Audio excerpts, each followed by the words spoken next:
नमस्कार दोस्तों, स्वागत है आपका NEET physics by Sohan sir YouTube channel पर। आज हम +1 फिजिक्स की एनसीईआरटी का फर्स्ट चैप्टर जो वो स्टार्ट करने वाले हैं, जिसका नाम है यूनिट एंड मेजरमेंट। ठीक है दोस्तों, इस चैप्टर में हम देखेंगे कि यूनिट जो है उसका कहाँ पे यूज किया जाएगा, क्या कंसेप्ट है ये, और मेजरमेंट जो है वो कैसे की जाती है। तो इस चैप्टर पे आने से पहले सबसे पहले हम देखेंगे व्हाट इज फिजिक्स। क्या देखेंगे हम? What is physics. ठीक है, ये फिजिक्स साइंस की वो ब्रांच है जिसमें हम नेचर को और नेचुरल फिनोमेना को स्टडी करते हैं। ठीक है, क्या डिस्कस करेंगे हम फिजिक्स में? एक तो हम नेचर को डिस्कस करेंगे, ठीक है, दूसरा हम नेचुरल फिनोमिना को,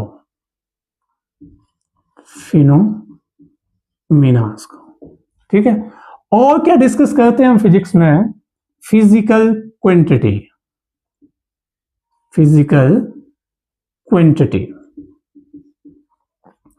और क्या मेजर करेंगे या और क्या स्टडी करेंगे हम फिजिक्स में?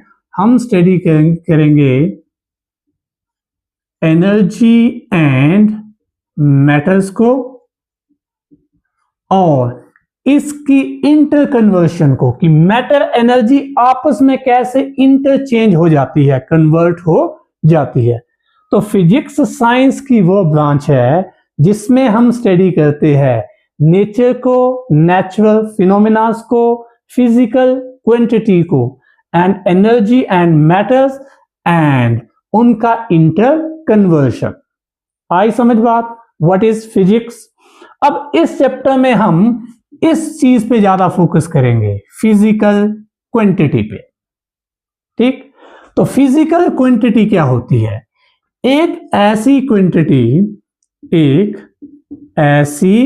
क्वांटिटी जिसको हम डायरेक्टली या इनडायरेक्टली, डायरेक्टली और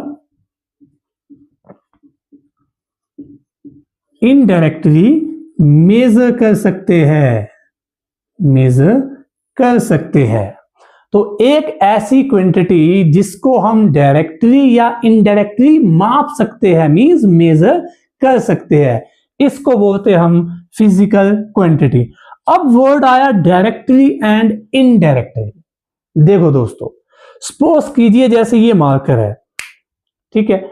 अब इस मार्कर की लेंथ को मापना मैंने, अब length is a physical quantity. अब इस मार्कर की लेंथ को मैं स्केल से डायरेक्टली माप सकता हूं, ठीक है। तो इसको मैंने डायरेक्टली मेजर किया, तो ये फिजिकल क्वांटिटी है, ठीक है।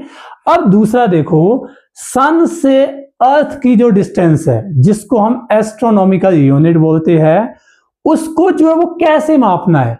अब स्केल लेके सन से अर्थ तक थोड़ी नहीं जाएंगे हम, तो वहां पे हम इनडायरेक्ट मेथड यूज करते हैं अर्थ से सन की डिस्टेंस को मापने के लिए। तो लगा पता कि किसी फिजिकल क्वांटिटी को हम डायरेक्टली भी माप सकते हैं। अगर डायरेक्टली पॉसिबल नहीं है तो हम उसको इनडायरेक्टली भी माप सकते हैं। कंक्लूजन यही है कि जिसको हम माप सकते हैं, मेजर कर सकते हैं, जिस क्वांटिटी को हम मेजर कर सकते हैं, चाहे वो डायरेक्टली मेजर किया जाए या इनडायरेक्टली मेजर किया जाए, तो इसी को बोलते हैं हम फिजिकल क्वांटिटी। आई समझ बात? तो व्हाट इज फिजिकल क्वांटिटी? एक ऐसी क्वांटिटी जिसको हम डायरेक्टली या इनडायरेक्टली मेजर कर सकते हैं, उसको बोलते हैं हम फिजिकल क्वांटिटी। अब फिजिकल क्वांटिटी को मापने के लिए हम क्या करते हैं? किसी स्टैंडर्ड का यूज करेंगे, फिक्स स्टैंडर्ड का यूज करेंगे, उसको बोलते हो आप यूनिट। तो यूनिट क्या होता है? किसी भी फिजिकल क्वांटिटी को आपने मेजर करना है, मापना है, तो उसको मेजर करने के लिए जो आप फिक्स्ड स्टैंडर्ड यूज करोगे, उस फिक्स स्टैंडर्ड को बोलते हो आप यूनिट। जैसे आपने ये एक ऑब्जेक्ट माना, ठीक है, जब ये ऑब्जेक्ट है या बॉडी है तो इसका कुछ ना कुछ मास होगा, इसका मास जो है वो m माना आपने, ठीक है। अब इस मास को, इस ऑब्जेक्ट के मास को मापने के लिए मुझे यूनिट की जरूरत पड़ेगी, और वो यूनिट मैं यहां पे मानता हूं केजी। क्या मानता हूं? केजी। अब ये केजी जो है वो स्टैंडर्ड, फिक्स स्टैंडर्ड क्वांटिटी है या फिक्स्ड स्टैंडर्ड है, जिसका यूज करके मैं इस बॉडी के मास को मेजर कर सकता हूं। आई समझ? ठीक है। तो यूनिट क्या होते हैं? किसी भी फिजिकल क्वांटिटी को मेजर करने के लिए जो फिक्स्ड स्टैंडर्ड या क्वांटिटी यूज की जाती है, ठीक, उसको बोलते हम यूनिट। तो जैसे मास को किस में मापते हम? केजी में। तो ये यूनिट क्लियर हो गया, यूनिट क्या होता है, ठीक। अब चलते हम मेजरमेंट में। क्या करेंगे? मेजरमेंट में। अब सपोज कीजिए ये जो बॉडी है इसका मास हमने फाइंड आउट करना है, मेजर करना है। तो मेजरमेंट में हम क्या करते हैं? किसी भी फिजिकल क्वांटिटी को हम कंपेयर करते हैं उसके यूनिट के साथ, तो उसी को बोलते हैं हम मेजरमेंट। मेजरमेंट में क्या किया जाता है? मेजरमेंट में क्या किया जाता है? एक फिजिकल क्वांटिटी को किसी स्टैंडर्ड यूनिट के साथ कंपेयर किया जाता है, उसको बोलते हैं हम मेजरमेंट। जैसे एक एग्जांपल देता हूं मैं। सपोज कीजिए इस बॉडी को हमने मेजर किया, इस बॉडी के मास को हमने मेजर किया और वो आया सपोज कीजिए 50 केजी। कितना आया? 50 केजी। अब ये मेजरमेंट हुई मास की, कि मास जो वो कितना है? 50 केजी है। मास कितना है यहां पे? 50 केजी। तो 50 केजी बता रहा है कि ये जो क्वांटिटी है वो इस यूनिट का 50 टाइम है, 50 गुना है। यही तो कंपैरिजन हुआ कि 50 केजी जो है that is the 50 time of KG. तो ये क्या हो रहा है? यहां पे कंपैरिजन हो रहा है एक फिजिकल क्वांटिटी का उसके यूनिट के साथ, ठीक। ये तो this is what is measurement. तो मेजरमेंट में क्या किया जाता है? एक फिजिकल क्वांटिटी का कंपैरिजन किया जाता है उसके यूनिट के साथ। 50 केजी का मतलब है कि इस फिजिकल क्वांटिटी में, फिजिकल क्वांटिटी कौन है? मास। मास में केजी 50 टाइम है, 50 बार है इसमें, या केजी प्लस केजी कितना आएगा? 50 टाइम आएगा ये। तो ये यूनिट भी हो गया, मेजरमेंट भी होगी। अब किसी भी फिजिकल क्वांटिटी को जब आप फिजिकल क्वांटिटी को जब आप लिखते हो, जैसे मैंने मास को लिखा 50 केजी, तो 50 क्या है? 50 is numerical value and KG क्या है? यूनिट। तो फिजिकल क्वांटिटी को जब आप मेजर करते हो तो वो आता है न्यूमेरिकल वैल्यू और साथ में उसका यूनिट। आई समझ बात? ठीक है। ये तो this is all about unit and measurement. ठीक है दोस्तों। ये अब हम फिजिकल क्वांटिटी के टॉपिक को डिटेल में लेंगे। फिजिकल क्वांटिटी की डेफिनेशन आ गई, आपको समझ आ गई, याद नहीं करना, डेफिनेशन को समझना है। यहां पे फिजिक्स को समझाया जा रहा है, ना कि यहां पे आपसे रट्टा लगवाया जा रहा है। फिजिक्स को समझना है, रटना नहीं है। तो फिजिकल क्वांटिटी को जब हम देखेंगे तो फिजिकल क्वांटिटी,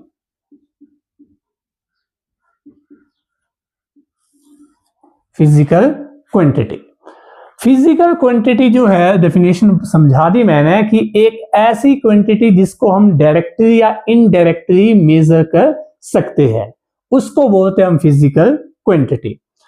अब बात करें तो कुछ फिजिकल क्वांटिटी ऐसी होती है जो अपने आप में फंडामेंटल होती है। फंडामेंटल का मतलब सबसे बेसिक्स होती है।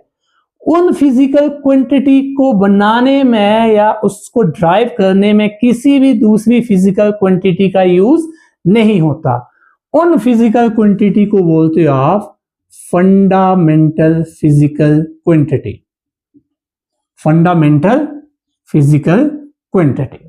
ठीक, जैसे एग्जांपल है आपके पास मास, ठीक है, उसके बाद आप क्या सपोज कीजिए डिस्टेंस, या यू कैन से टाइम। ये ऐसी फिजिकल क्वांटिटी है जो अपने आप में फंडामेंटल है, आधारभूत है, मतलब सबसे बेसिक्स है।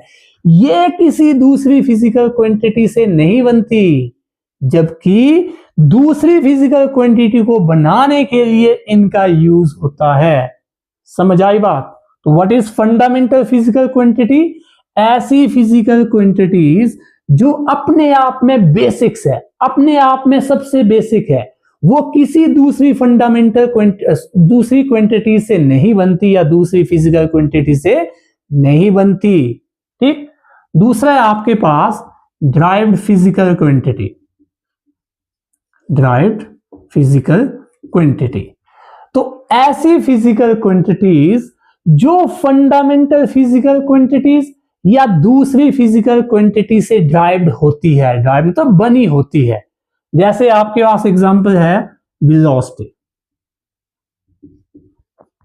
या स्पीड भी बोल सकते हो आप, you can say acceleration, force, linear momentum. तो ये ऐसी फिजिकल क्वांटिटीज है जो अदर्स फिजिकल क्वांटिटी से बनती है, ड्राइव्ड होती है, तो इनको बोलते हैं आप ड्राइव्ड फिजिकल क्वांटिटी। और ये है फंडामेंटल फिजिकल क्वांटिटी। अब फंडामेंटल फिजिकल क्वांटिटी ये 3 ही नहीं है, और भी आपके पास, जैसे नेक्स्ट है आपके पास इलेक्ट्रिक करंट, क्या इलेक्ट्रिक करंट। उसके बाद है आपके पास सपोज करो टेम्परेचर, थर्मोडायनेमिक टेम्परेचर या टेम्परेचर। ठीक है, नेक्स्ट है आपके पास quantity of matter, quantity of matter. ठीक, उसके बाद है आपके पास लुमिनस इंटेंसिटी। तो ये है आपके पास how much 7 fundamental physical quantities. आई समझ? ये ऐसी फिजिकल क्वांटिटी है जो अपने आप में बेसिक्स है। अब देखो, अब हमने ऊपर सीखा या पहले सीखा है कि किसी भी फिजिकल क्वांटिटी को मापने के लिए हम क्या यूज करते हैं? यूनिट्स। तो फंडामेंटल फिजिकल क्वांटिटी के जो यूनिट्स है उनको बोलते हैं आप फंडामेंटल यूनिट। क्या बोलते हैं हम उसको? Fundamental units. ठीक है, तो मास एक फंडामेंटल क्वांटिटी है, फंडामेंटल फिजिकल क्वांटिटी है। तो मास का जो यूनिट है, मास को जिसमें हम मापेंगे वो क्या है? Fundamental unit. तो मास को केजी में मापा जाता है। ठीक, डिस्टेंस को आप मेजर करोगे मीटर में, टाइम को मेजर किया जाता है सेकंड में, इलेक्ट्रिक करंट को आप मेजर करते हो एम्पियर में। ठीक है, टेम्परेचर को आप मेजर करोगे केल्विन में। ठीक है, केल्विन डिग्री सेल्सियस नहीं, केल्विन जो है वो फंडामेंटल यूनिट है, या एसआई सिस्टम में एसआई यूनिट है। ठीक है, क्वांटिटी ऑफ मैटर को मेजर करते हो आप इसमें मोल में, एंड ल्यूमिनस इंटेंसिटी को कैंडेला में, ए सी डी। तो these are the 7 fundamental physical quantity, और साथ में इनके 7 फंडामेंटल यूनिट्स। 2 और बेसिक फिजिकल क्वांटिटी है या फंडामेंटल क्वांटिटीज है, वो है आपके पास व्हाट? प्लेन एंगल, और नेक्स्ट है आपके पास सॉलिड एंगल। प्लेन एंगल को आप रेडियन में मेजर करते हो, और सॉलिड एंगल को आप स्टेरेडियन में, किसमें? स्टेरेडियन में। ठीक है, तो इसका सिंबल है एसआर। ये आई समझ? तो ये था fundamental physical quantity, physical quantity के टाइप्स, एंड उसके बाद देखा आपने कि फंडामेंटल फिजिकल क्वांटिटी के यूनिट को फंडामेंटल यूनिट्स कहते हैं, एंड ड्राइव्ड फिजिकल क्वांटिटी के यूनिट्स को बोलोगे आप ड्राइव्ड यूनिट, ड्राइव्ड यूनिट्स। तो जिस यूनिट्स में ड्राइव्ड फिजिकल क्वांटिटी को मेजर किया जाता है उनको बोलते हैं आप ड्राइव्ड यूनिट। जैसे देखो वेलोसिटी का एग्जांपल देता हूं मैं, वेलोसिटी के यूनिट है मीटर पर सेकंड या मीटर सेकंड इनवर्स। अब वेलोसिटी के ये जो यूनिट है वो बेसिक्स नहीं है, ये दूसरे यूनिट से बने हैं। किससे बना है? मीटर से और सेकंड से।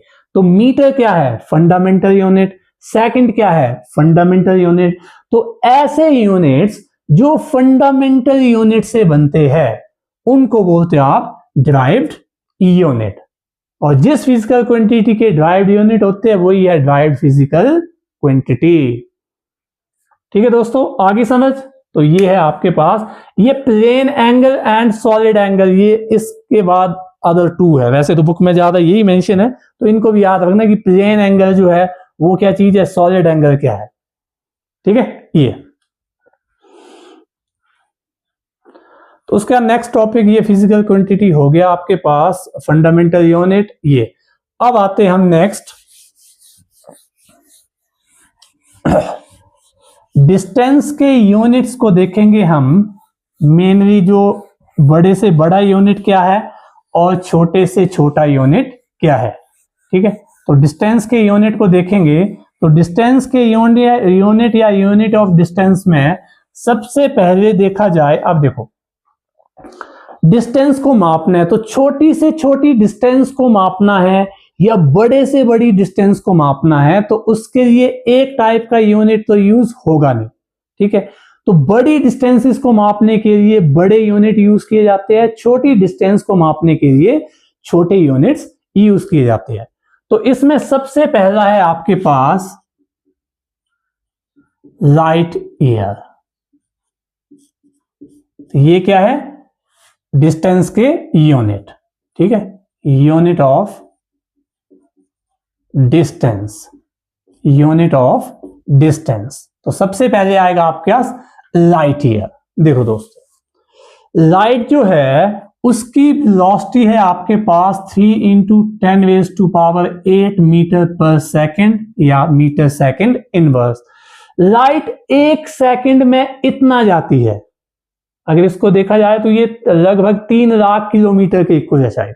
ठीक है, तो एक सेकंड में 3 लाख किलोमीटर दूर जाती है लाइट, एक सेकंड में।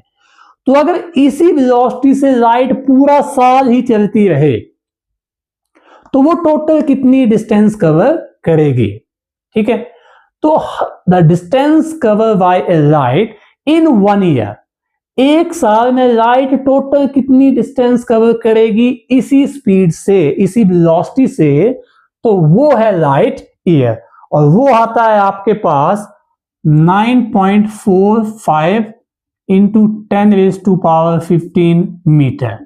तो इतने दूर जाती है लाइट 1 ईयर में। ठीक है, अब ये कैसे आया? तो ये यहीं से आएगा। देखो, एक सेकंड में इतना जाएगी तो 1 मिनट में कितना जाएगी, तो इसको आप क्या करोगे 60 से मल्टीप्लाई। अगर 1 मिनट में इतना जाएगी तो 1 आवर में कितना जाएगी। ठीक है, ये अगर बता तो 1 सेकंड में इतना गई तो 1 मिनट में कितना जाएगी 60, क्योंकि 1 मिनट में 60 सेकंड। तो उसके बाद ऐसे वैसे करके आप क्या करोगे, इसको मिनट आ गए, मिनट के बाद आवर्स, तो वो 1 आवर्स में कितने मिनट होते हैं 60। ठीक है, फिर ये आ गया 1 यू कैन से डेज में। तो फिर 1 डे में जब 1 आवर्स में इतना गई तो फिर 1 आवर्स में कितना जाएगी, उसको आप 24 से मल्टीप्लाई कर दो। ठीक है, अब एक दिन में इतना गई तो 365 डेज आएगी, इसको 365 से मल्टीप्लाई करो। समझाई बात कि नहीं? ठीक है, तो ये 1 सेकंड में, ये 1 मिनट में, ये 1 आवर में, ये 1 डे में, एंड दिस इज 365 डे। तो इन सबको जब कैलकुलेट करते हो तो इतना आता है 1 लाइट ईयर। तो this is the distance cover by light in 1 year. तो इसी डिस्टेंस को बोलते हैं आप लाइट ईयर। अब ये बहुत बड़ा यूनिट है डिस्टेंस का, लाइट ईयर में डिस्टेंस कहां पे मापी जाती है? जब एक स्टार से दूसरे स्टार्स को जब आप जाओगे ना, डिस्टेंस मापोगे, एक स्टार से दूसरे स्टार के बीच में जो डिस्टेंस होती है उनको हम लाइट ईयर में मापते हैं। आई समझ बात? ठीक है। ये नेक्स्ट है आपके पास एस्ट्रोनॉमिकल यूनिट। ठीक है, एस्ट्रोनॉमिकल यूनिट। अब ये जो एस्ट्रोनॉमिकल यूनिट है ये क्या है? अब यहां पे क्या करोगे आप, एस्ट्रोनॉमिकल यूनिट होता कितना है? 1 एस्ट्रोनॉमिकल यूनिट होता है आपके पास 1.5 इंटू 10⁻11 मीटर। अब ये क्या है? हमारा सोलर सिस्टम है। सोलर सिस्टम में जो डिस्टेंस आपने मेजर करनी है एक प्लैनेट से दूसरे प्लैनेट या सन से इस प्लैनेट की डिस्टेंस को, उसको हम मापते हैं एस्ट्रोनॉमिकल यूनिट में। ठीक है, तो एस्ट्रोनॉमिकल यूनिट जो है इसकी डेफिनेशन क्या है? Average distance between earth and sun. Sun और अर्थ के बीच में जो एवरेज डिस्टेंस है उसको बोलते हो आप 1 एस्ट्रोनॉमिकल यूनिट। एवरेज क्यों बोला है? जियोग्राफी में पढ़ा हुआ आपने कि सन के अराउंड जब अर्थ जो है वो घूमती है तो कई बार जो है वो सन के नजदीक आ जाती है और कई बार वो सन से दूर, घूमते घूमते, तो इसलिए कई बार वो नजदीक होगी, कई बार वो दूर होगी, तो वो एवरेज डिस्टेंस लेनी है आपने। ठीक है, तो average distance between earth and sun is called astronomical unit. और ये कहां पे यूज होते हैं यूनिट? सोलर सिस्टम के अंदर जो डिस्टेंस मापनी है आपने, सन से ये प्लैनेट कितना दूर है या इस प्लैनेट से ये प्लैनेट कितना दूर है, वहां पे यूज होता है एस्ट्रोनॉमिकल यूनिट। नेक्स्ट है आपके पास पार्सेक। पार्सेक इसकी डेफिनेशन उतनी समझ नहीं आएगी आपको क्योंकि बेसिक्स आपके अभी कम है, मैं ये मान के चल रहा हूं। तो इतना याद रखो कि पार्सेक क्या है। देखो, जब 1 एस्ट्रोनॉमिकल यूनिट की आर्क है, ठीक है, ये जो आर्क है इसकी जो है वो डिस्टेंस कितनी है? 1 एस्ट्रोनॉमिकल यूनिट। तो 1 एस्ट्रोनॉमिकल यूनिट वाली आर्क जो है वो कितने दूर जाके 1 आर्क सेकंड का एंगल बनाती है? 1 आर्क सेकंड का एंगल बनाती है। 1 एस्ट्रोनॉमिकल यूनिट ये डिस्टेंस मानी आपने। अब इस आर्क ने क्या किया कि कितने दूर जाके 1 आर्क सेकंड का एंगल बनाया, 1 आर्क सेकंड का एंगल बनाया। तो ये जो डिस्टेंस है आपके पास इसको बोलते हैं आप पार्सेक। ठीक है, तो 1 पार्सेक जो होता है वो होता है आपके पास 3.08 into 10⁻16 metre and this is the biggest unit of distance. Parsec जो देखो, लाइट ईयर में 10⁻15 था, एस्ट्रोनॉमिकल यूनिट में 10⁻11 था एंड पार्सेक में है आप 1 पार्सेक है 3.08 इंटू 10⁻16 मीटर। तो this is the biggest unit of distance. अब सोलर सिस्टम से बाहर एक स्टार से दूसरे स्टार की डिस्टेंस अगर मापोगे तो वो तो लाइट ईयर में आएगी, लेकिन अगर जब आप एस्ट्रोनॉमी में, स्पेस में जाके या पैरेलैक्स में आप पार्सेक का यूज करते हो, एस्ट्रोनॉमी तो स्पेस में और ज्यादा डिस्टेंस को अगर मापना आपने, ठीक है, ये तो ये है पार्सेक। अब बात करें तो पार्सेक कितना बड़ा यूनिट है, तो 1 पार्सेक जो होता है, ठीक है, इसमें 3.26 लाइट ईयर्स होते हैं। तो देखो लाइट ईयर से ये कितना बड़ा है, 3.26 लाइट ईयर। और 1 पार्सेक जो होता है उसमें कितने एस्ट्रोनॉमिकल यूनिट होते हैं, तो वो है आपके पास 206265 एस्ट्रोनॉमिकल यूनिट, 2,06,265। तो दिस इज हाउ आप लाइट ईयर को पार्सेक या पार्सेक को light year and astronomical unit में चेंज कर सकते हो। आई समझ बात? ठीक है, ये उसका 2 छोटे यूनिट और बच गए हैं, 3 हो गए, light year, astronomical unit, parsec. उसके बाद ये पारसेक समझ आई, एक एस्ट्रोनॉमिकल यूनिट के लेंथ की एक आर्क जो है वो कितने दूर जाके 1 आर्क सेकंड का एंगल बनाती है, ठीक है, उसको बोलते, उस डिस्टेंस को बोलते हम 1 पारसेक, और ये इतनी होती है। नेक्स्ट है आपके पास एंगस्ट्रॉम, ठीक है, ये क्या है? ये वो डिस्टेंस है जिसमें हम साइज ऑफ एटम को मेजर करते हैं, साइज ऑफ एटम को। तो 1 एंगस्ट्रॉम जो है that is equal to 10⁻⁻10 metre. देखो ये कितना छोटा यूनिट है, ये देखो, ठीक है। और नेक्स्ट है आपके पास फर्मी, FERMI, फर्मी, ठीक है। तो ये बताता है आपको साइज ऑफ न्यूक्लियस। न्यूक्लियस के साइज को हम किस में मेजर करते हैं? फर्मी में। तो 1 फर्मी जो है that is equal to 10⁻⁻15 metre. ये बहुत इंपॉर्टेंट वैल्यूज है, ये याद रखनी है, जब भी आप न्यूमेरिकल करोगे वहां पे यूज होती है, ठीक है। तो ये आज हमने कर लिए यूनिट ऑफ अ डिस्टेंस। तो दोस्तों अच्छा, पारलेक्स, पारलेक्स क्या चीज है? वो मैं पैरलेक्स, पैरलेक्स क्या चीज है ये एक चीज देखो। एक ऑब्जेक्ट है आपके पास, आप उसको ऑब्जर्व कर रहे हो, ठीक है। जैसे ये एक ऑब्जेक्ट है, मैं इसको यहां से ऑब्जर्व कर रहा हूं, ठीक है। जब मैं इस ऑब्जेक्ट को यहां से ऑब्जर्व करूं तो इसकी पोजीशन मुझे यहां पे दिख रही है। अब मैंने क्या किया कि मैं इसको यहां से ऑब्जर्व करूंगा, मैं इसको यहां से ऑब्जर्व करूंगा। जब मैं इसको यहां पे ऑब्जर्व करूंगा तो इसकी जो पोजीशन है वो मुझे यहां पे दिखेगी। आप बोलोगे ये कैसे होता है? ये होता है, ठीक है। ये तो एक ऑब्जेक्ट की पोजीशन में चेंज आता है कब? जब उसको ऑब्जर्व करने की जगह जो है वो चेंज होगी। पहले मैंने इसको यहां पे देखा, अब इसको मैं इस पॉइंट से देख रहा हूं इस ऑब्जेक्ट को, तो अब मुझे ये यहां पे दिख रहा है। तो ये जो चेंज इन पोजीशन है दैट इज पैरलेक्स, ठीक है। तो यहां पे पैरलेक्स वर्ड यूज किया था मैंने एस्ट्रोनॉमी पारसेक के केस में कि एस्ट्रोनॉमी एंड पैरलेक्स में यूज होता है ये यूनिट। तो पैरलेक्स समझा दिया। पैरलेक्स क्या चीज है? जब किसी भी ऑब्जेक्ट की पोजीशन में जो चेंज होता हुआ दिखेगा हमें, कब?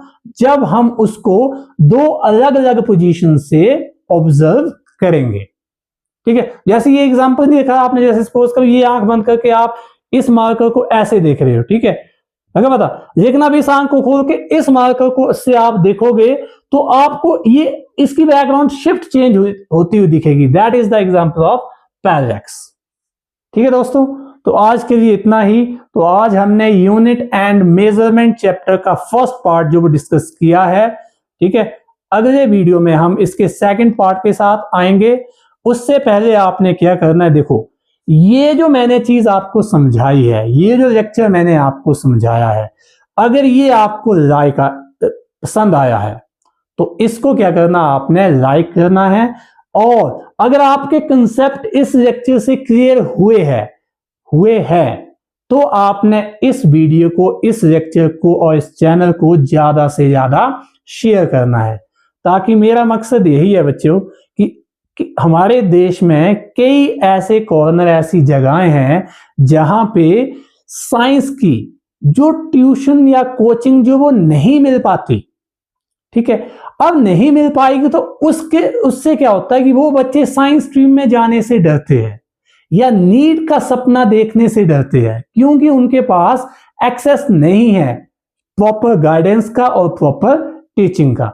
तो मेरा मकसद यही है इस चैनल को स्टार्ट करने का कि देश के कोने कोने में जो लोग, जो स्टूडेंट महंगी कोचिंग को अफोर्ड नहीं कर पाते हैं, उन तक ये चैनल आपकी सहायता से पहुंचे और इस इनिशिएटिव का फायदा जो है वो हर फील्ड से आने वाला बच्चा, हर बैकग्राउंड से आने वाला बच्चा उठा सके। तो इस चैनल को सब्सक्राइब करना है, बेल आइकन को जरूर दबाना है और ज्यादा से ज्यादा इस वीडियो और चैनल को शेयर करना है, ठीक है दोस्तों। तो थैंक यू, बहुत बहुत धन्यवाद आपका। जय हिंद।